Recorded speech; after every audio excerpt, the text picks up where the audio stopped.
On sait que si on dispose d'un vecteur, il y a une infinité de plans dans l'espace qui sont perpendiculaires à ce vecteur. Tous ces plans sont parallèles entre eux. Si on impose en plus que le plan passe par un point donné, alors il n'y en a plus qu'un seul. Et donc un plan est parfaitement défini à partir du moment où on possède pour ce plan un vecteur normal et un point par lequel il passe. Donc la question maintenant est comment mettre au point une condition qui serait satisfaite par tous les points x qui font partie du plan et qui ne serait pas satisfaite par un point y qui ne ferait pas partie du plan.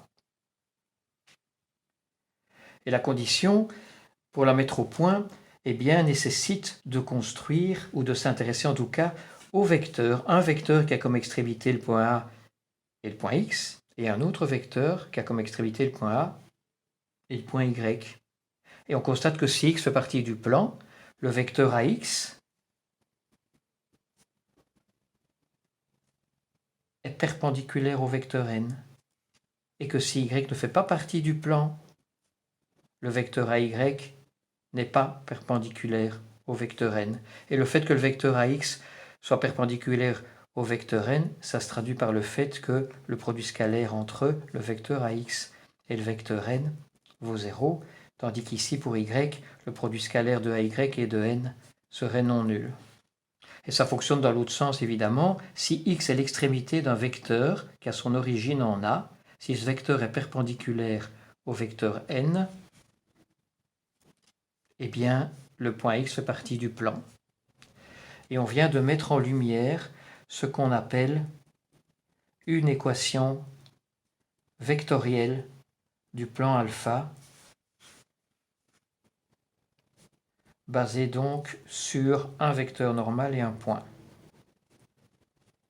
Équation vectorielle parce qu'elle fait intervenir des vecteurs, une équation parce qu'elle traduit la condition qui doit être satisfaite par un point du plan et qui n'est pas satisfaite par un point qui n'est pas dans le plan, et une, c'est parce que elle possède une infinité de variantes. Il suffit de remplacer le vecteur normal par n'importe quel autre de ses multiples non nuls pour disposer d'une autre équation, mais qui traduit le même plan. Jusqu'ici, tout ceci a été établi sans installer de repère dans l'espace. Maintenant, ce qu'on va faire, on va installer un repère, un axe des x, un axe des y, un axe des z. Et alors, pour être un peu plus concret tout de suite, supposons que, une fois que ce repère est installé, le point A qui est là possède comme coordonnées les trois nombres 4, 7, moins 1. Et que le vecteur n qui est là possède comme composante les trois nombres moins 5, 6, moins 2. Et le point x possède des composantes qu'on va baptiser x, y, z pour l'instant. Ce qu'on va faire maintenant, dans ce repère, on va traduire l'équation qui est là. Alors pour faire ça, j'ai besoin du vecteur AX.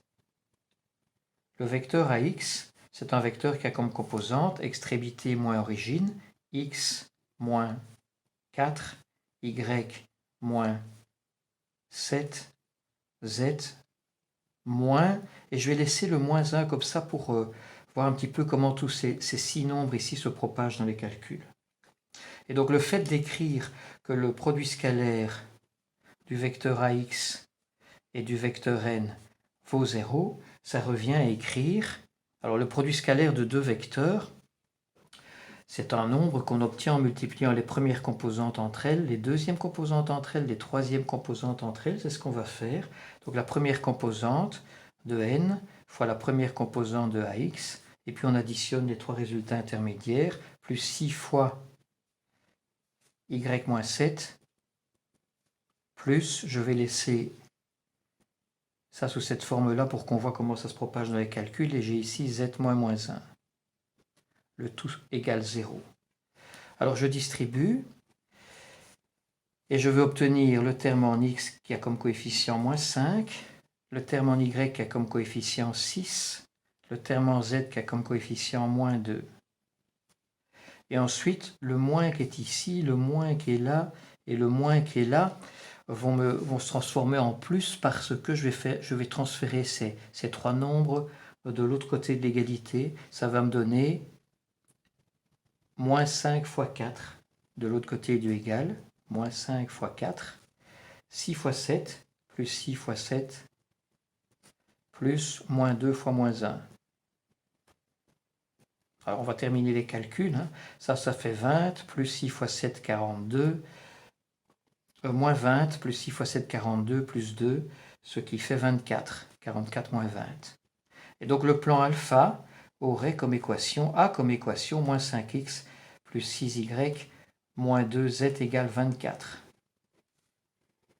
Ça veut dire que si x, y et z sont les coordonnées d'un point du plan, le lien qu'il y a entre x, y et z, c'est le fait que moins 5x plus 6y moins 2z égale 24.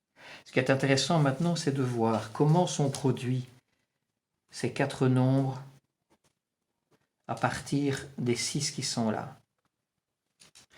Et ça devient très très simple. Les composantes du vecteur normal, moins 5, 6, moins 2, deviennent les coefficients des termes en x, y, z, moins 5, 6, moins 2. Et le terme indépendant provient du calcul qu'on a fait ici. Et le calcul qu'on a fait là, c'est exactement le membre de gauche, moins 5, 6, moins 2, fois x, fois y, fois z, dans lequel, moins 5, 6, moins 2, dans lequel on a remplacé x, y et z par les coordonnées de A, 4, 7, moins 1, 4, 7, moins 1. Et donc si l'on dispose d'un vecteur normal et d'un point, l'équation cartésienne du plan s'écrit directement moins 5, x plus 6, y moins 2, z égale un nombre qu'on obtient en recalculant cette expression qui est ici, qu'on vient d'écrire, mais en remplaçant x, y, z par 4, 7, moins 1, on obtient 24.